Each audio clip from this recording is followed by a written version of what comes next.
this was a big moment. How did this change your trajectory of your career? And after this happened, what was sort of how did you sort of recalibrate your bankroll? Did this sort of like give you a new stratosphere of opportunity that you thought about and start playing like higher buy-ins, or were you still sort of, just taking it easy and not getting too crazy? Like, what was this moment for you? What did this do for you in your career? I think it was like nice security wise in terms of I put some of the money away into stuff outside of poker. Um, but I did also then start to like gradually try and play higher, which was the aim all along. I think these things are, while those scores are very big and mean a lot of the time, um, you're still kind of looking at it from a long-term point of view in terms of if you do really well at poker, you would hopefully get to a point where, you know, you're um you're like earning enough to put money away from poker every year, Yeah. and that score hopefully will, not be the only score you have. So, and that was like the long-term view for me. So I think I still remember being quite focused on moving up quickly, and that made Mhm. it a little easier too. And it was also nice to actually have some kind of savings outside of poker for the first time, because until then I'd just been kind of fully putting my role into, just regularly losing kind of 20 to 60% of my role at single stops.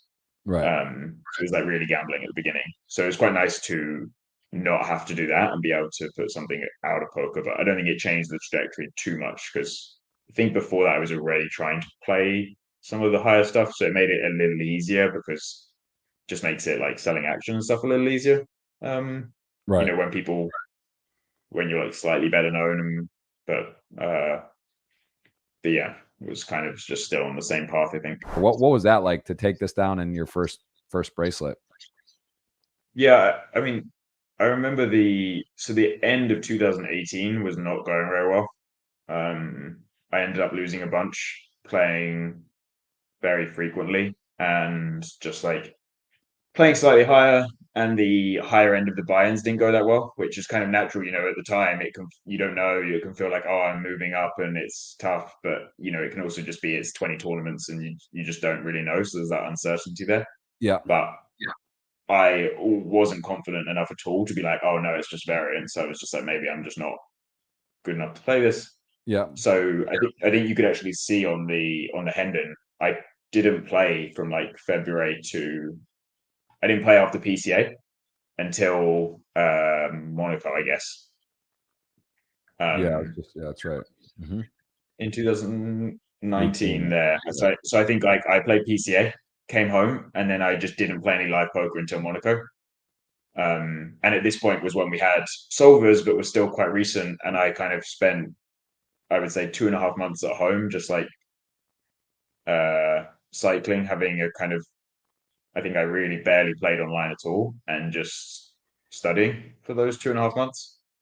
So it felt very good in terms of, again, it's just, it's not like it's directly related. And obviously there's just a huge amount of variance coming back and having those results. But it felt Yeah. good at the time in terms of to be downswinging, take a break, have like 2.5 months of just solid study. I would think I was just doing like 6 days a week studying and then at home, and not really playing. When obviously you'd like rather be playing a lot sometimes. Yeah. Yeah. And So yeah, it was quite nice to come back and then just like run absurdly well straight off that. yeah, the Triton. Give me a little bit of your thoughts on Triton. And this year, there's 4 stops. And do you go to everyone? Is that ones you just won't miss? And do you just enjoy those? Tell me about the Triton experience and what you think of that.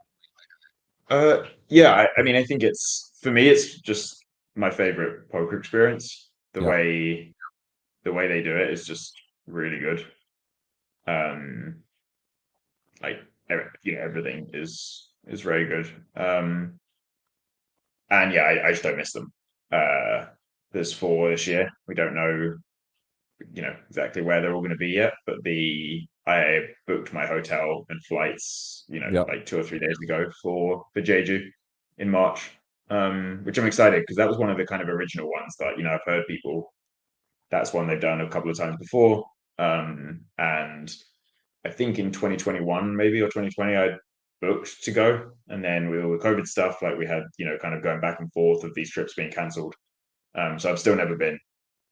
So yeah, I go to that one, and then pretty much just I mean, yeah, the only tough thing is that I don't miss them, but they do release their schedule quite late, as I'm sure you come to them. We don't always know where we're going up until, so it makes like planning the year a little trickier Yep. than it used to be. Like, you know, EBT schedules are out, like you know where you're going in January for like that December. Um, but yeah, I just don't miss them. They're just like the games are good, the games are big, the games are a lot of fun, Yeah. and they're like really nice schedules in terms of they're mostly playing from between 1 p.m. to 4 p.m. start, depending on the game and the, you know, whether it's day 1 or 2. Mm-hmm. And then you're often kind of playing till 11 to 1 11 p.m. to 1 a.m. So just in that sense as well, they're just not a very brutal trip. It's not like World Series where you're just getting kind of ground down by these like 11 a.m. start, but you might play till 2 a.m. and then so yeah, they're kind of one of those, I guess, along with like EBT Monaco are the ones I don't really miss. Would you say you're recognized amongst the community now when you go play these 5K, 10K main events? Like at the Win, you just have this ridiculous run in one of the record-setting fields in a 10K, and you get what, fifth or sixth, or I forget. What place did you get the final? The fifth, Win, just fifth, I think. So fifth. When you're there and you're on day 1, day 2, in these huge fields, do you feel they recognize you? Do they come say something to you? Are you kind of because again, you're not very prevalent on social media, but you have maybe one of the more impressive resumes in the game now with over 20 million in lifetime earnings, basically number 2 on the UK all-time money list. I think just basically tied with Triton, who hasn't really been playing tournaments, right? But do you feel that people obviously the top professionals know you and respect you, but do you feel respect, and are people recognizing you that are, you know, in just kind of a random field? Do you could come up to and talk to? I come up to a huge amount. Sometimes it was definitely more after the most I've ever had it was just after that bracelet win, because the bracelets, people like, especially Americans, just care so much about the bracelets. Yeah. And like the few days after that and the rest of that series was the most I've had of that. Right. But it's been gradually more and more these days, you know, like sometimes rarely off the poker table too, just in like, you know, a couple of times in Brighton and other places. Yeah, But I'd say, what about Brighton? You're at a pub, you're out there at the grocery store around. Like, are people coming up to you? Are they know? Is it like, do they kind of know of you in poker? Has that become a thing where you say you'd be recognized? I think it's very like not very common. Maybe it's happened like 7 to 8 times total Right. off the poker. And then I think like in the poker, like when you're saying in these mains, it's hard to tell because a lot of people don't say anything. But I think these days what's happened is that the Tritons are all streamed cards up, and they're a very good place for learning because you get to watch high stakes players playing their actual strategy without holding anything back, because they can't really hold anything back because it's such high stakes. So I think that what's happening now is a lot of people who are trying to improve at poker are watching the Tritons. So I think like I notice it's a little more these days, just because I think even if people don't follow poker or follow social media, it doesn't need me posting on Instagram for them to just be aware that, like, you know, if they watch the Triton streams, the Tritons are streaming day 1s, day 2s. It's not just finals. So you're kind of always on these Triton streams because they stream every day 2, and you're in the day 2s like 30% of the time you make it to the day 2, and you know there's like 12 days, so you're actually on stream quite often. So I think it's like a little more since then, you know, that people are involved. Certainly pros, I think, kind of recognize a lot of the Triton players more. Tell me about downswings or high stakes. And again, it's tricky, right? Because the Hendon mob, oh, you've won 21 million, but how much is buy-ins, right? These type of conversations, because there are stretches, although you do have a lot of results, but there's definitely, you know, here, even alone, like, oh, 50, 60, 200, 250, 125, 60. I got completely, like, that trip was quite tough, the London one, because I had like if you look at the bottom, there was like the first events. Uh, I think I had like chip lead or close to it in those two first events and got like 12th and 12th.